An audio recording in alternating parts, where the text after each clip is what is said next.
अस्सलाम वालेकुम इमाम साहब। वालेकुम सलाम। कैसे हैं बेटा? शुक्र है अल्लाह का, आप सुनाए। आपकी दुआ।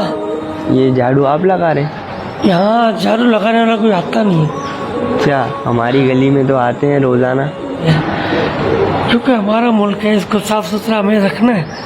लेकिन ये इलाका आगरा ताज लियारी गली की वाहिद गली है, गली नंबर 6C, आगरा ताज गोस्टिया मस्जिद रोड की ये गली है कि जिसमें झाड़ू वाला कोई आता नहीं है लगाने के लिए। झाड़ू हमें लगाना पड़ता है, इतना कचरा होता है। लेकिन अपना वतन है, अपना मुल्क है, इसको हमें साफ भी तो रखना है। तो बेशक, तो ये रोज़ाना आप साफ करते हैं कचरा? अल्हम्दुलिल्लाह मैं साफ करता हूँ, क्योंकि हमारा अपने अजीज है, इसको हमें साफ सुथरा रखना है।